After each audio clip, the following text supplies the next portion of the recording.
கிறிஸ்துவில் அன்பானவர்களே, இயேசு கிறிஸ்துவின் நாமத்திலே உங்களை வாழ்த்துகிறேன்.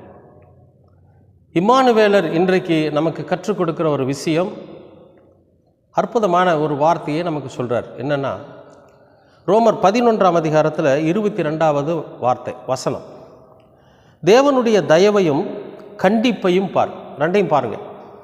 தேவனுடைய தயவையும் கண்டிப்பையும் பாருங்கள். அவர் கடிந்து கொள்ளுறாரு, ஒரு சில பேரை திட்டுறாரு, ஒரு சில பேரை அடிக்கிறாரு, அப்போ அன்பு செலுத்துகிறாரு, அரவணைக்கிறாரு. இந்த ரெண்டையும் பாருங்கள். ஏன்னா ஒன்றை சார்ந்தே நம்ம வாழ்ந்துட்டு இருக்க முடியாது. கடவுள் அவர் நல்லவர், தயவுள்ளவர் தான், அன்புள்ளவர் தான். ஆனால் தப்பு பண்ணால் கண்டிக்கிறவராக இருக்கிறார் அப்படிங்கிறதையும் நம்ம மனசில் வச்சுக்கணும். அதனால தான் இங்கே சொல்கிறாரு, தேவனுடைய கண்டிப்பையும் அவருடைய தயவையும் பார். விழுந்தவர்களிடத்தில் கண்டிப்பையும் உன்னிடத்தில் தயவையும் காண்பித்தார். விழுந்தவர்களிடத்தில் கண்டிப்பு, அதாவது என்னென்னா, ஒரு தகப்பன் தன்னோட மகனை கையை பிடிச்சி கூட்டிகிட்டு போகிறார். கையை பிடிச்சி கூட்டிகிட்டே போகிறார்.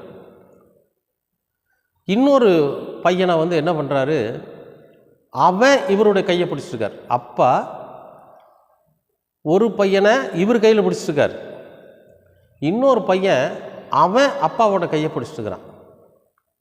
ரெண்டு பேர்த்தையும் வழி நடத்திட்டு போயிட்டுருக்கார் அப்பா. இப்போ இந்த கையை பிடிச்சிட்டு வர்றான் பார்த்தீங்களா, அந்த பையன் அப்பாவோட கையை விடவே இல்லை, இறுக்கி பிடிச்சிட்டு போயிட்டே இருக்கிறான். இந்த கையை அப்பா யாரோட கையை பிடிச்சிட்டு இருக்கார், அந்த பையன் கையை உதறிட்டு போய் எங்கேயோ ஒரு பக்கம் விழுகிறான்னு வைங்க. உடனே அப்பா என்ன பண்ணுவார், அவனை திட்டுவார். அந்த அறிவில்லை, நான் தான் கையை இறுக்கி பிடிச்சிட்டு இருக்கிறேன்ல, என் கையை உதறிட்டு போய் விழுகிறையே அப்படின்னு சொல்லி திட்டுவார்ல. அது மாதிரி கடவுளுக்குள்ளே வாழ்ந்து கொண்டிருக்கிற பிள்ளைகள், கடவுளால் வழிநடத்தப்படுகிற பிள்ளைகள், எந்த விதமான பிரச்சனைகளுக்கும் போகாத பிள்ளைகள் திடீர்னு விழுந்து போகிறாங்கன்னு வைங்க. பிசாசுனோட பிடியில் சிக்கி விழுந்துடுறாங்க, ஆசையில் இச்சையில் விழுந்து போகிறாங்கன்னு வைங்க. ஏதோ இந்த உலக இச்சையில் அவங்க விழுந்து போயிடுறாங்க, ஏதோ ஒரு ஆசையில். அப்படிங்கிறப்ப கர்த்தர் நிச்சயமாக அவர்களை கடிந்து கொள்வார். அவர்கள் செஞ்ச தப்பை உணர்த்தி அவர்களை கடிந்து கொள்வார். ஒழுக்கமாக இருக்கிற பிள்ளைகளுக்கு தயவு பாராட்டுவார். இப்போ இந்த அறிவுரை யாருக்கு சொல்கிறார் அப்படின்னா, இந்த ஒழுக்கமாக இருக்கிறான் பார்த்தீங்களா, அவனுக்கு சொல்கிறார். ஏன்னா அவன் கண்டிக்கப்பட்டவன் திரும்பி வந்துடுவான். இந்த கண்டிக்காமல் தயவுலேயே வாழ்ந்துட்டு இருக்கிறான் பார்த்தீங்களா, அவனுக்குள்ளே கொஞ்சம் பெருமை வந்துடக்கூடாது. நம்ம என்ன பண்ணாலும் நம்ம அப்பா நம்மளை திட்ட மாட்டார், நம்ம என்ன பண்ணினாலும் நம்ம அப்பா நம்மளை கண்டிக்க மாட்டார், நம்ம டெய்லி பைபிள் வாசிக்கிறோம், நாம் டெய்லி ஜெபம் பண்ணுறோம், நாம் கர்த்தரோட பிள்ளையாத்தான் இருக்கிறோம், அதனால தான் அவர் நம்மளை கடிஞ்சிக்கல, நம்ம மேலே ரொம்ப தயவு காட்டுறாரு, அதனால் நம்ம என்ன செஞ்சாலும் அவர் என்ன பண்ணிடுவார், நம்மளை மன்னிச்சிருவார், அதனால் நம்ம என்ன வேணாலும் பண்ணலாம். இன்றைக்கி நிறைய இடங்கள் அதுதான் நடக்குது, ஆலயங்களில். அந்த மாதிரியான எண்ணங்கள் வந்துடக்கூடாது. இங்கே சொல்கிறார் பாருங்கள், அந்த தயவில் நிலைத்திருப்பாயானால் உனக்கு தயவு என்ன பண்ணும், கிடைக்கும். அந்த ஒழுக்கத்தில் நீ நிறைஞ்சிருக்கணும். என்ன விதமான ஒழுக்கத்தினாலே கர்த்தர் நமக்கு தயவு பாராட்டுகிறாரோ அந்த தயவில் நம்ம நிலைச்சிருக்கணும். அவரோட வார்த்தைக்கு கீழ்ப்படைஞ்சு நடக்கணும், அவரை பின்பற்றி நடக்கணும், அவர் கூப்பிடுகிற அவர் குரலுக்கு நம்ம செவி கொடுத்து அவர் கூட போகணும். அந்த எதனால நமக்கு தயவு கிடைச்சிருக்குது, நம்ம அவர் கையை இருக்க பிடிச்சிட்டு இருந்தோம் இல்லையா, அதே மாதிரி இருக பிடிச்சிக்கிட்டு இருக்கணும். எங்கேயாவது ஒரு பக்கம் ஓடிட்டு பிடிக்கிறது இல்லை, கையை இறுக்கமாக பிடிச்சிட்டு அவரோட வழியை பின்தொடர்ந்து போய்கிட்டே இருந்தால் அந்த தயவு நமக்குள்ளே நிலைச்சிக்கிட்டே இருக்கும்.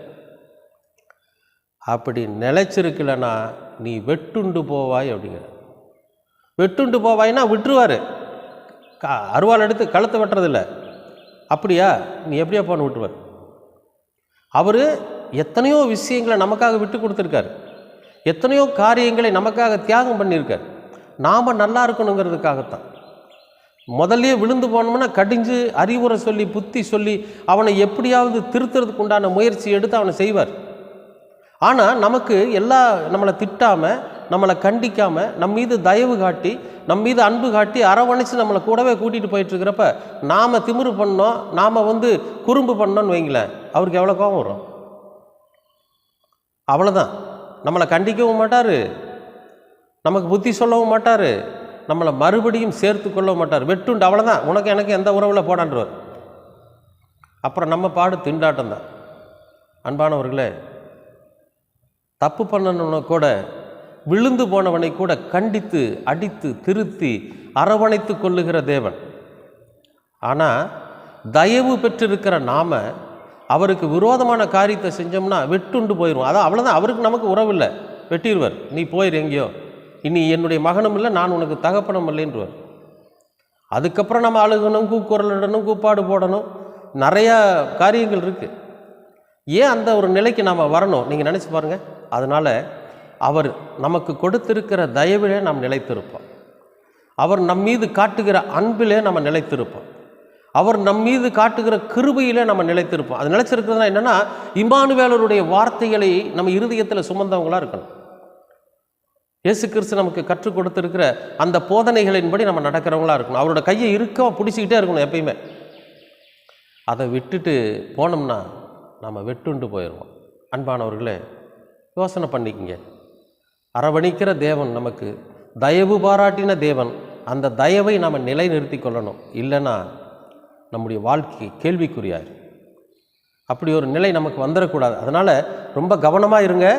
பிசாசானவன் எப்படியாவது நம்மளை வீழ்த்தணும்னு நினைப்பான், இடம் கொடுத்துடாதீங்க. ஏன்னா கர்த்தருடைய தயவுக்கு மட்டுமே இடம் கொடுங்க. நிச்சயமாகவே இந்த உலகத்தில் நாம் ஜெயித்து வாழ முடியும், வாழ்ந்து ஜெயிக்க முடியும். கர்த்தர் உங்களை ஆசீர்வதிப்பார். அன்பின் பரலோக பிதாவே, அருமையான நல்ல இந்த நாளுக்காக நன்றி. நீர் எங்களுக்கு காண்பித்திருக்கிற அந்த தயவில் நாங்கள் நிலைத்திராவிட்டால் நாங்கள் வெட்டுண்டு போவோம் என்கிற அந்த எச்சரிக்கையின் சத்தம் எங்கள் இருதயத்தை உடைக்கிறது. ஆண்டவரே, நாங்கள் எச்சரிக்கையாக இருந்து இந்த பூமியில் எந்த ஒரு இச்சைக்கும் எந்த ஒரு பாவத்திற்கும் நாங்கள் இடம் கொடாமல் உம்முடைய தயவிலே உம்முடைய கரத்தை இறுக பிடித்து கொண்டிருக்கிறவர்களாக வாழ நீங்கள் கிருபை பாராட்டுங்க. ஏன்னா நாங்கள் வெட்டுண்டு போகாதபடிக்கு உம்மோடு இணைந்திருக்கிறவர்களாக இருக்க வேண்டும். நீர் அப்படி செய்கிறதற்காக நன்றி. எல்லாவற்றையும் இயேசு கிறிஸ்துவின் வழியாய் கேட்கிறோம் நல்ல பிதாவே. ஆமென்.